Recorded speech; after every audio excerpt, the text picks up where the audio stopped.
बोलो शंकर भगवान की जय। भगवान रुद्र के ब्रह्मा जी के मुख से प्रकट होने का रहस्य क्या है और रुद्र के महामहिम स्वरूप का वर्णन, उनके द्वारा रुद्रगणों की सृष्टि तथा ब्रह्मा जी के रोकने से उनका सृष्टि से विरत होना। ऋषि बोले, प्रभु आपने चतुर्मुख ब्रह्मा के मुख से परमात्मा रुद्रदेव की सृष्टि बताई है। इस विषय में हमको संशय होता है।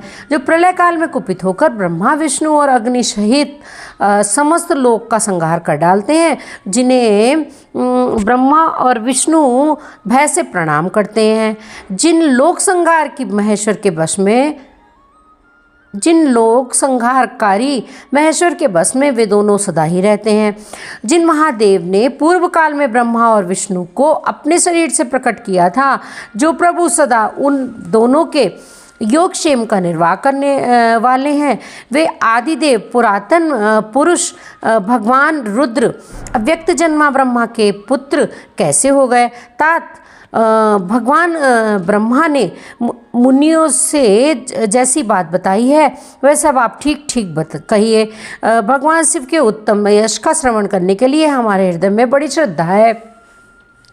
वायुदेवता ने कहा, ब्राह्मणों, तुम सब लोग जिज्ञासा में कुशल हो, अतः तुमने यह बहुत ही उचित प्रश्न किया है। मैंने भी पूर्व काल में पितामह ब्रह्मा जी के समक्ष यही प्रश्न रखा है।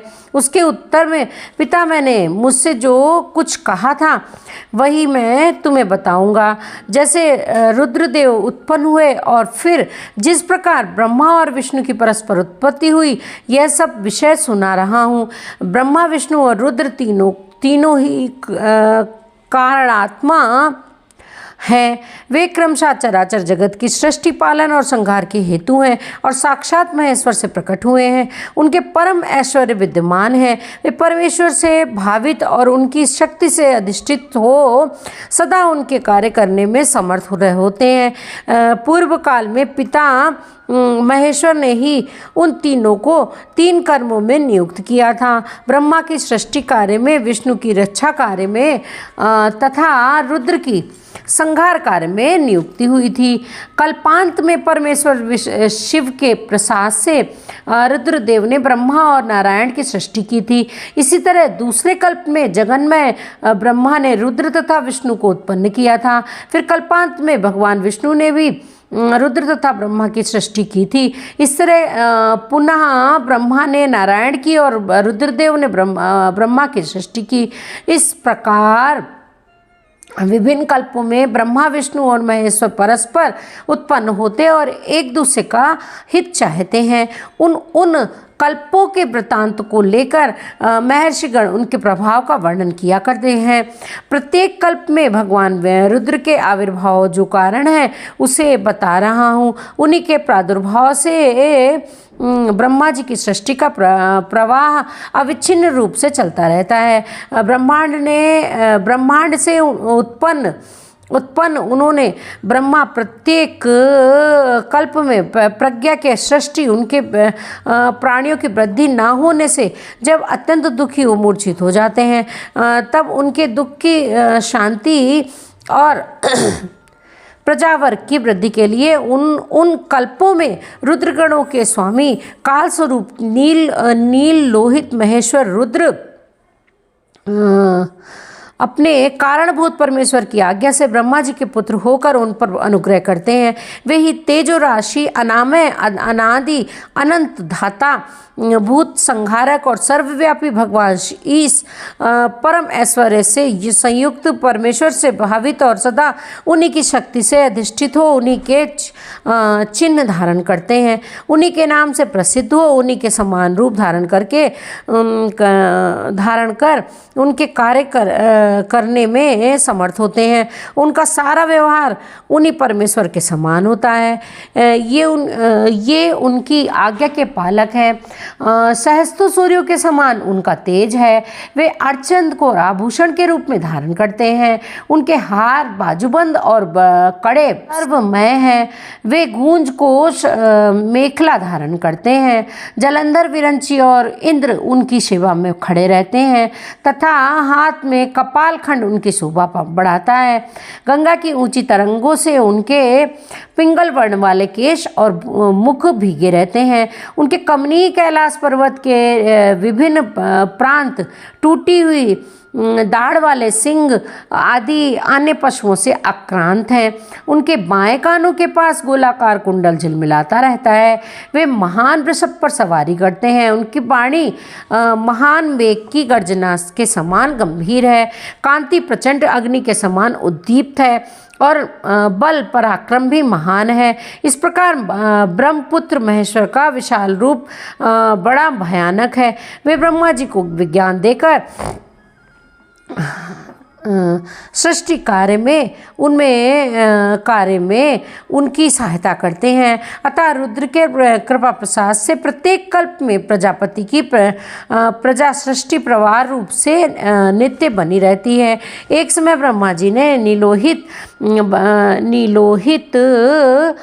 भगवान रुद्र से सृष्टि करने की प्रार्थना की। तब भगवान रुद्र ने मानसिक संकल्प के द्वारा बहुत से पुरुषों की सृष्टि की। वे सबके सब उनके अपने ही समान थे। अपने जटाचूट धारण कर रखे थे। सबने जटाचूट धारण कर रखे थे। सभी निर्भय नीलकंठ और त्रिनेत्र थे। जरा और मृत्यु उनके पास नहीं पहुंचने पाती थी। चमकीले शूल उनके श्रेष्ठ आयुध थे। उन रुद्रगणों ने संपूर्ण 14 भुवनों को आच्छादित कर रखा था। उन विभिन्न रुद्रों को देखकर पितामह ने रुद्रदेव से कहा, देव देवेश्वर आपको नमस्कार है। आप मेरी प्रजाओं की सृष्टि न कीजिए, आपका कल्याण हो। अब दूसरी प्रजाओं की सृष्टि कीजिए जो मरण धर्म वाली हो। ब्रह्मा जी के ऐसा कहने पर परमेश्वर रुद्र उनसे हंसते हुए बोले, मेरी सृष्टि वैसी नहीं होगी। शुभ प्रजाओं की सृष्टि तुम ही करो। ब्रह्मा जी से ऐसा कहकर संपूर्ण भूतों के स्वामी महान रुद्र उन रुद्रगणों के साथ प्रजा की सृष्टि के कार्य से निवृत्त हो गए। इस प्रकार अध्याय 13 और 14 पूरा हुआ। अब वायव्य संहिता में मैं ब्रह्मा जी के द्वारा अर्धनारीश्वर की स्तुति तथा उस स्तोत्र की महिमा का वर्णन सुनाती हूँ। ईश्वर भगवान की जय। वायु जी कहते हैं, जब फिर ब्रह्मा जी की रची हुई प्रजा बढ़ ना सकी तब उन्होंने पुनः मैथुनी सृष्टि करने का विचार किया। इसके पहले ईश्वर से नारियों का समुदाय प्रकट नहीं हुआ था, इसलिए जब तक पितामह मैथुनी सृष्टि के नहीं कर सकते थे तब उन्होंने मन में ऐसे विचार को स्थान दिया जो निश्चित रूप से उनके मनोरथ की सिद्धि में सहायक था। उन्होंने सोचा कि प्रजाओं की वृद्धि के लिए परमेश्वर ही पूछना चाहिए, क्योंकि उनकी कृपा के बिना ये प्रजाएं बढ़ नहीं सकती। ऐसा कहकर विश्वात्मा ब्रह्मा ने तपस्या करने की तैयारी की। तो आद्या अनंता लोक भावनी सूक्ष्मतरा शुद्धा भावगम्या मोहन मनोहरा निर्गुणा निष्प्रपंचा निष्कला नित्या तथा सदा ईश्वर के पास रहने वाली जो उनकी परमा शक्ति है, उसी से युक्त भगवान त्रिलोचन का अपने हृदय में चिंतन करते हुए ब्रह्मा जी बड़ी भारी तपस्या करने लगे।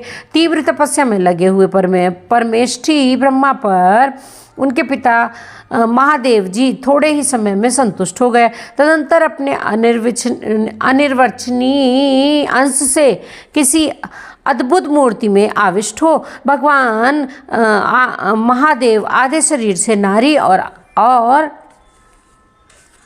आधे शरीर से ईश्वर होकर स्वयं ब्रह्मा जी के पास गए। उन सर्वव्यापी सब कुछ कर देने वाले सत असत से रहित समस्त उपमाओं से शून्य शरणागत वत्सल और सनातन शिव को दंडवत प्रणाम करके ब्रह्मा जी उठे और हाथ जोड़कर महादेव जी तथा महादेवी पार्वती की स्तुति करने लगे। ब्रह्मा जी बोले, देव महादेव आपकी जय हो, ईश्वर महेश्वर आपकी जय हो, सर्वगुण श्रेष्ठ शिव आपकी जय हो, संपूर्ण देवताओं के स्वामी शंकर आपकी जय हो, प्रकृति रूपिणी कल्याणमयी उमे आपकी जय हो, प्रकृति की नायिके आपकी जय हो, प्रकृति में दूर प्रकृति में दूर रहने वाली देवी आपकी जय हो। प्रकृति सुंदरी आपकी जय हो। अमोघ महामाया और समय मनोरथ वाले देव आपकी जय हो। जय हो। अमोघ महालीला और कभी व्यर्थ ना जाने वाले महान बल से युक्त परमेश्वर आपकी जय हो। जय हो। संपूर्ण जगत की माता उमे आपकी जय हो। विश्व जगन्माते आपकी जय हो।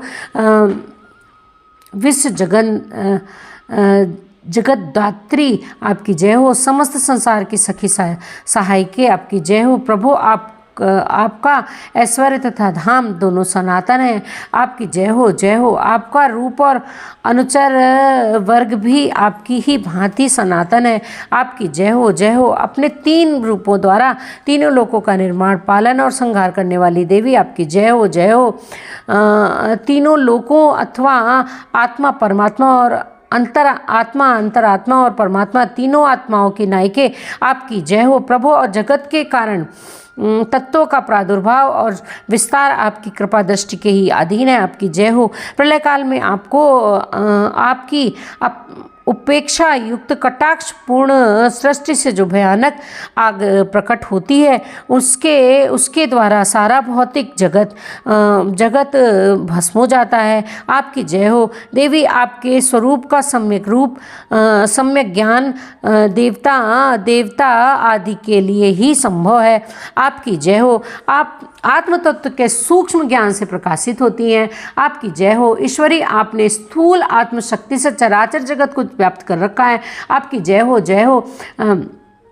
प्रभु विश्व के तत्वों का समुदाय अनेक और एक रूप में आपके ही आधार पर स्थित है, आपकी जय हो। आपके श्रेष्ठ सेवकों का समूह बड़े बड़े असुरों के मस्तक पर पांव रखता है, आपकी जय हो। शरणागतों की रक्षा करने में अतिशय समर्थ परमेश्वरी आपकी जय हो। संसार रूपी विश्व वृक्ष के उगने वाले अंकुरों का उन्मूलन करने वाली उमे आपकी जय हो।